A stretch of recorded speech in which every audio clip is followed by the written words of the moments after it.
ದೇವಾಲಯವಾಗಲಿ ನಮಗೆ ಬೇಡ. ಬೇಡ.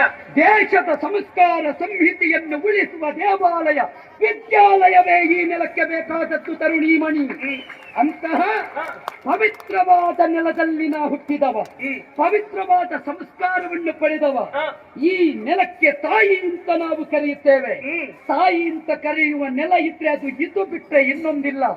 ಆದ್ದರಿಂದ ಮಾತ್ರ ಗರ್ಭ ನಮಗೆ ದೇಶ ಪ್ರೇಮವನ್ನು ಕಲಿಸಿದೆ ಬಿಟ್ರೆ ದೇಶದ್ರೋಹವನ್ನು ಕಲಿಸಲಿಲ್ಲ. ಈ ತಾಯಿಯ ಸಿಂಧೂರವನ್ನು ಅಳಿಸಲಿಕ್ಕೆ ಬಂದ್ರೆ ಏನು ಮಾಡುದು ಮತ್ತೆ? ಆ ತಾಯಿಯ ಸಿಂಧೂರವನ್ನು ಒರೆಸುತ್ತೇನೆ ಅಂತ ಬಂದ್ರೆ ಈ ನೆಲದ ಒಬ್ಬಳು ಹೆಣ್ಣಿನ ಸಿಂಧೂರ ಒರೆಸಿದ್ರೆ ವೈರಿಗಳ ಸಾವಿರ ಸಾವಿರ ಮಡದಿಯರ ಸಿಂಧೂರ ಅಳಿಸುವುದಕ್ಕೆ ಬದ್ಧರಾಗಿ ನಿಂತವರು ನಾವೆಲ್ಲ. ಆದ್ದರಿಂದ ಒಬ್ಬ ಸುಹಾಸ ಬೀರುವವ ಹೋಗಿರಬಹುದು, ಆದರೆ ಪ್ರತಿಯೊಬ್ಬರ ಅಂತರಂಗದಲ್ಲಿ ಒಂದಾಸ ಬೀರಿಸುವ ಸಾವಿರ ಸಾವಿರ ಸುಹಾಸರು ಮತ್ತೆ ಹುಟ್ಟಿ ಬರುವ ನೆಲವಿದು ಕನ್ನೆ.